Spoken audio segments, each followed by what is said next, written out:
আপনি ক্ষমতায় আসলে কি করবেন? আপনার চরিত্র তো আসলে ফুলের মতো পবিত্রটা না। আপনি 3 দিন আগে তো চাঁদাবাজি করছেন। আপনি তো গার্লস স্কুলের অমুক জায়গা থেকে ওই মেয়েকে ধরে নিয়ে এসেছেন, দাড়ি টুপি রাখবে, দাড়ি বড় করবে, জুব্বা পরবে, হজ করে আসবে, ওমরা করে আসবে, টুপি লাগাবে, সারা বছর যত বদমাইশি মাগিবাজি করবে, ওই সময় গিয়ে দাড়ি টুপি ওমরা দিয়া ইলেকশন ক্যাম্পেইন করবে। মোটরসাইকেল নিয়ে এলাকার সবচেয়ে বদমাইশ গুন্ডা পান্ডা ড্রাগনিক বিড়িখোর মদখোর গুলোকে নিয়ে মিছিল মিটিং করা লাগে। দলের ভিতরে যারা সমালোচনাকে নিতে পারেন না, নেতা কর্মীরা একজন আরেকজনকে সমালোচনা করে ওই দলে পদে থাকতে পারে না, তারা কিভাবে রাষ্ট্রে গিয়ে সমালোচনার স্পেস দিবে, বিরোধী দলের বিরোধী মতকে অ্যাপ্রুভ করবে, অ্যাকোমোডেট করবে? দলের ভিতরে থেকে যারা লুটপাট চুরি চামারি দুর্নীতি বন্ধ করতে পারছেন না ক্ষমতায় যাওয়ার আগেই, তারা ক্ষমতায় গিয়ে কিভাবে রাষ্ট্রের ভিতরে দুর্নীতি চুরি চামারি লুটপাট বন্ধ করবেন? তাহলে এই যে মোটা দাগে নির্বাচনকে কেন্দ্র করে দলের আভ্যন্তরীণ সংস্কার দরকার, সেই আলাপটা মোটা দাগে বড় কোনো রাজনৈতিক দল করছে না বলে যেটা আমি আশঙ্কা করছি, অলমোস্ট কোনো রাজনৈতিক দলের বড় দলের নেতাদের সাথে আমরা যখন কথা বলেছি, আমরা দেখেছি তারা বিশ্বাস করে না, নিজেদের মন খুলে বলেছে যে তারা আসলে কোনো সংস্কার করতে পারবে। তাদের দলের নেতারা যারা সৎ, যারা আন্তরিক, তারা পরিষ্কার করে বলেছে যে আমরা ক্ষমতায় গেলে কোনো সংস্কার হবে না। This is the bottom line বাংলাদেশের। এটাই হলো 24 পরবর্তী নতুন রাজনীতির বন্দোবস্ত। আগের মতোই আমরা ফিরে আসবো ঝাঁকে ঝাঁকে। যেই চাঁদাবাজি গুন্ডামি বদমাইশি করবার দায় আমরা রাজনৈতিক দল এবং তাদের নেতাদেরকে দিচ্ছি, নতুনরা কি সেই তদবির বাণিজ্য দুর্নীতি লুটপাট কি করছে না? তরুণ উপদেষ্টা যারা হয়েছে তারা কি খুব সৎ জীবনযাপন করছেন? তাদের এপিএসটা কি শত শত কোটি টাকার লেনদেন করছেন না? আমরা কি এগুলো খবর পাচ্ছি না? জানি তো এগুলো। অতএব প্রশ্ন হচ্ছে যে যারা নতুন বন্দোবস্ত চেয়েছিলেন তারাই তো আসলে পুরাতন বন্দোবস্ত ইতিমধ্যে হারিয়ে গেছেন। তো যারা ইতিমধ্যে পুরাতনের কয়লা গায়ে মেখে ফেলেছেন, তারা নতুন বন্দোবস্ত দিতে পারবেন কিনা সেই তর্ক তুলতে হবে। কারণ 24 হচ্ছে এমন একটা জায়গা যে কোনো তর্ককে এখন আর নিষিদ্ধ করা যাবে না, কোনো তর্ককে এখন আর ফেলে দেওয়া যাবে না। কারণ আমরা এখন কালো কোট পরা পেঙ্গুইনদের রাজবংশের শাসনে জমিদারিতে বাস করি না। আমাদের এই জমিদারি হচ্ছে জনগণের জমিদারি, যেই জমিদারিটা শত শত হাজার হাজার বছর ধরে এই জনপদে ছিল। তো সেই বাস্তবতায় আমাদের বক্তব্য খুব পরিষ্কার যে অন্তর্বর্তীকালীন সরকারকে তার এই যে প্যাকেজ প্রায়োরিটিস সংস্কার বিচার এবং নির্বাচন, সেই আলোচনার মধ্যে থাকতে হবে তাকে। আমাদের দলের পক্ষ থেকে আমাদের পক্ষ থেকে নির্বাচন কমিশনের যারা সংস্কার কমিশনে আছেন তাদেরকে আমরা অনেক পরামর্শ দিয়েছি। স্যাডলি অনেকগুলোই আমরা দেখেছি তারা ইগনোর করেছেন। তারা গত পুরাতন আমলের সেই লুটপাটের ইলেকশনটা জারি রাখার জন্য কিছু কাটপেস্ট প্রস্তাবনা দিয়েছেন। দেখেন, বেশ কিছু আমার আগের বক্তারা বলেছেন যে বাংলাদেশের নির্বাচনের যে লুটপাটটা হয় সেখানে দুইটা জায়গাতে মেইনলি নির্বাচনকে ঘিরে ঝামেলাটা হয়। একটা হচ্ছে আপনার প্রার্থিতা বাছাই, আপনি দল কিভাবে কাকে প্রার্থী হিসাবে নমিনেশন দিচ্ছে, এইটা মোটা দাগে একটা বড় জায়গা যেখানে দুর্নীতি লুটপাট এবং হিউজ হাজার হাজার কোটি টাকার বাণিজ্য হয়। দ্বিতীয় জায়গা হচ্ছে ইলেকশন ক্যাম্পেইন, যে ক্যাম্পেইনটা আসলে কিভাবে অপারেট করা হয়।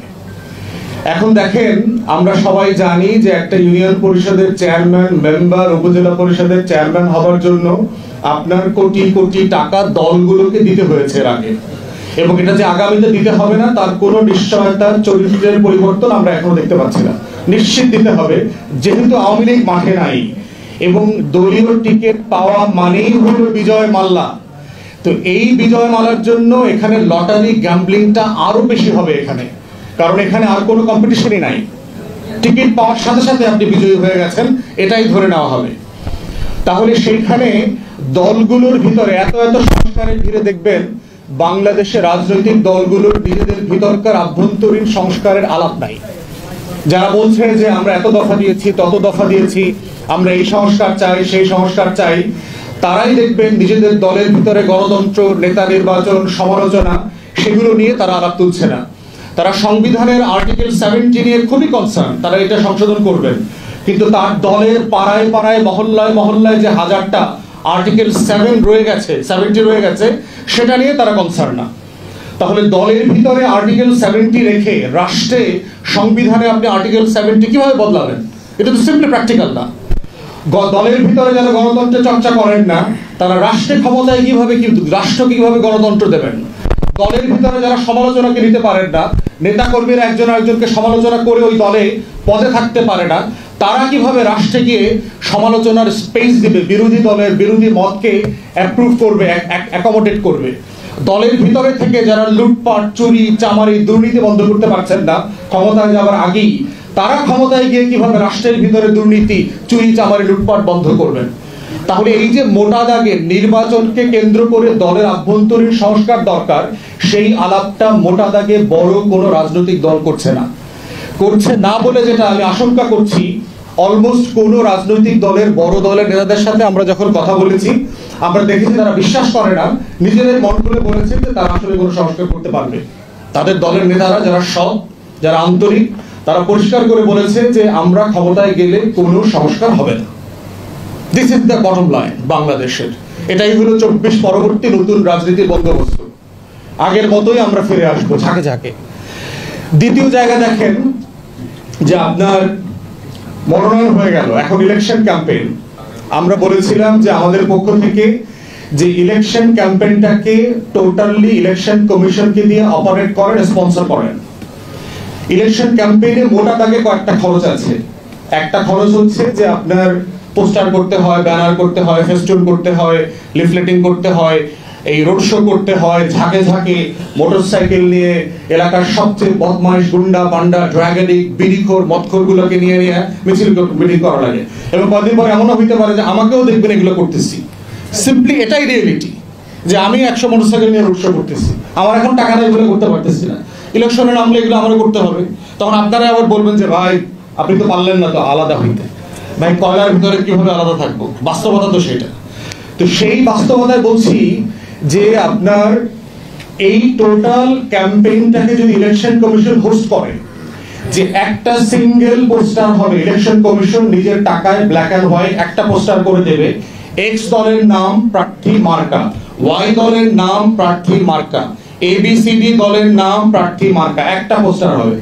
কোন দল, কোন প্রার্থী আলাদা করে পোস্টার করতে পারবে না। ইলেকশন কমিশন একটা পোস্টার করে দেবে সবাইকে, এবং এই একটা পোস্টার কোথায় সাটা হবে সেটাও ইলেকশন কমিশন লোকাল টিএনও ওসির মাধ্যমে স্পট ঠিক করবে, এবং তারা ডিসাইড করবে কোথায় কয়টা পোস্টার হবে। দ্বিতীয়ত হচ্ছে আপনার খরচের জায়গা হচ্ছে প্রচুর মিটিং করতে হয়, এই ওয়ার্ডে, এই ইউনিয়নে, অমুক জায়গাতে জনসভা, এটা সেটা। ইলেকশন কমিশন এবং লোকাল প্রশাসনের সহযোগিতায় কমন মিটিং হবে, একটা মিটিং হবে, একই মিটিংয়ে সব দলের নেতারা, প্রার্থীরা ওইখানে আসবেন, যেখানে প্রেসিডেন্সিয়াল ডিবেটের মতো করে হবে, একই প্ল্যাটফর্মে। এইটা local OC, local টিএলও, election commission কর্মকর্তারা এটা মডারেট করবেন, এটা হোস্ট করবেন। তাহলে যেটা হচ্ছে, এবং এটার খরচের জায়গাটাও তারা দেখভাল করবেন। তাহলে যেটা হবে যে প্রার্থীদের নির্বাচন কেন্দ্রিক চাঁদাবাজিটা বন্ধ হবে, লোকালি তার টাকা উঠাইতে হবে না, কারণ সে জানে যে আমার আসলে কোনো খরচ নাই। আমার পোস্টার করে দেবে ইলেকশন কমিশন, আমার ব্যানার করে দেবে ইলেকশন কমিশন, আমার বিতর্ক, আমার টাউন হল মিটিং, আমার ইউনিয়ন পরিষদের মিটিং, আমার গ্রামের বৈঠক, সবকিছু করে দেবে ইলেকশন কমিশন। এবং এইটা করবার মধ্য দিয়ে যেটা হবে যে আপনারা কমন বিতর্কের জায়গায় আসতে পারবেন, যে আসলে নাগরিকদের জায়গা থেকে এই হাত ধরা, পাও ধরা, বুকে ধরায় দেওয়া, খেতে নামা, কাদা মাখা, যত বাটপারি আছে আমাদের ক্যাম্পেইনে, কোনো ইস্যুজ নাই, খালি ইমোশনাল ব্ল্যাকমেইলিং আছে। দাড়ি টুপি রাখবে, দাড়ি বড় করবে, জুব্বা পরবে, হজ করে আসবে, ওমরা করে আসবে, টুপি লাগাবে, সারা বছর যত বদমাইশি মাগিবাজি করবে, ওই সময় গিয়ে দাড়ি টুপি ওমরা দিয়া ইলেকশন ক্যাম্পেইন করবে। এই বদমাইশি ক্যাম্পেইন বন্ধ করে হয়ে যাবে এগুলো দিয়ে। তাহলে ইলেকশন কমিশন যদি এটা অপারেট করতে পারে, তাহলে নাগরিকরা আসলে এম্পাওয়ার্ড হবে। সেই কমন টাউন হল মিটিং এ এসে নাগরিকরা প্রশ্ন করবে যে আপনি ক্ষমতায় আসলে কি করবেন? আপনার চরিত্র তো আসলে ফুলের মতো পবিত্র না, আপনি 3 দিন আগে তো চাঁদাবাজি করছেন, আপনি তো গার্লস স্কুলের অমুক জায়গা থেকে ওই মেয়েকে ধরে নিয়ে এসেছেন। কমন টাউন হল মিটিং আসলে যেটা হবে যে আপনি গ্রামের মানুষের কাছে সত্যটা লুকাইতে পারবেন না, চোর যে চোর এটা সে বের হয়ে যাবে। এবং তখন কমন মিটিং এ আপনার এই চরিত্র বের হয়ে যাওয়ার পরে যেটা হবে, টাকা দিয়ে আপনি চরিত্র আর ব্যাক করাইতে পারবেন না। সো থার্ড যেটা বলেছি, একটা খরচের জায়গা হচ্ছে ইলেকশন, সেটা হচ্ছে ভোটার পুল করা। যে আপনার গ্রামে গঞ্জে যেহেতু ট্রান্সপোর্ট একটা বড় জায়গা, কৃষক মনে করে যে আমি 60 টাকা অটোতে দিয়ে ওই ভোট কেন্দ্রে যাব, আমার কি দরকার, ওই যদুর জায়গায় মধু আসবে, মধুর জায়গায় লাল মেয়ে আসবে, লাল মেয়ের জায়গায় সোনা মেয়ে আসবে, আমি আমার ক্ষেত খামারি করি। আমি পার্বত্য চট্টগ্রামে আপনার উপজাতিদের সাথে কথা বলে দেখেছি, তাকে 19 কিলোমিটার পাহাড় বেয়ে তার নিকটস্থ ভোট কেন্দ্রে আসতে হয়। কেন আসবে সে? পাহাড়ি পথ যদি 19 কিলোমিটার কাউকে পাড়ি দিতে হয়, হোয়াটস দ্য পয়েন্ট? এই রাষ্ট্র তাকে কি দিয়েছে এমন যে তাকে 19 মাইলের ঝড় ঝঞ্ঝা শীত গ্রীষ্মকে উজাড় করে দিয়ে তাকে একটা সিল দিতে আসতে হবে? তাহলে আমরা বলেছি, আমরা প্রস্তাব দিয়েছি যে মোবাইল ভোট কেন্দ্র করার জন্য, যেখানে মানে কস্ট ইনভলভ, সেখানে মোবাইল ভোট কেন্দ্রটাকে আপনি গ্রামে নিয়ে যান। আপনারা দেখেছেন যে বিশ্ব সাহিত্য কেন্দ্রের মোবাইল লাইব্রেরি আছে, আপনারা দেখেছেন বাংলাদেশের জিপিওর মোবাইল পোস্ট অফিস আছে, তারপরে হচ্ছে দেখবেন যে মোবাইল টয়লেট আছে, বড় বড় প্রোগ্রামে দেখবেন যে টয়লেট নিয়ে যায়, মোবাইল এটিএম মেশিন আছে, ক্যাশ মেশিন আছে, মোবাইল আপনাকে নিয়ে বিভিন্ন প্রোগ্রামে এটা সেট করে দিয়ে আসবে। তাহলে মোবাইল ভোটার কেন্দ্র হইতে পারবে না কেন একটা গাড়িতে? আপনার দেশ তো ডিজিটাল হয়ে গেছে অলরেডি। তো সেই জায়গায় আপনার যেটা দরকার, সিম্পলি একটা ল্যাপটপ দরকার, ইলেকট্রনিক ডিভাইস দরকার এবং সিকিউরিটি দরকার, এটাকে সামনে পিছনে যারা সিকিউর করবে। এটিএম মেশিনের মতো, এবং দেখবেন বড়লোক এলাকাতে এই সমস্যাগুলো আছে, বড়লোকরা কিন্তু ভোট দেয় না, কারণ সে মনে করে যেই আসুক সবাইকে চিনি, ফোন করে বলে দিব, আমার তদবির হয়ে যাবে, ভোটে আমার কিছু যায় আসে না। তাহলে এক্সট্রিমলি পুয়ার এবং এক্সট্রিমলি রিচ এই দুইটা শ্রেণী কিন্তু ভোট দেয় না। তাহলে আপনি বড়লোক পাড়ায় যদি এটিএম মেশিন নিয়ে যান, এটিএম মেশিনের মতো ভোটের কেন্দ্র নিয়ে যান, সে বিল্ডিং থেকে নিচে নেমে এসে ভোটটা দিয়ে দিবে, বিরক্ত হবে না, সেই দিনকার সময়টা নষ্ট হয়েছে এটা সে মনে করবে না। তাহলে মোবাইল ভোট কেন্দ্রের মাধ্যমে যেটা করতে পারি, যে অটো পাঠানো, বিকাশে টাকা পাঠানো, নগদে টাকা পাঠানো, ফুসপানি দেওয়া, দুপুরবেলা বিরিয়ানি খাওয়ানো, আইনা, খালা, মামা, চাচি, আমি দেখছি মুরব্বীদেরকে ভ্যান গাড়িতে শোয়া নিয়ে আসে, দেখবেন ভোট কেন্দ্রে সিম্পলি বালিশ দিয়ে শোয়া নিয়ে আসে, এরকম ভোট কেন্দ্রে যাওয়ার দৃশ্য আমি দেখেছি। কি দরকার?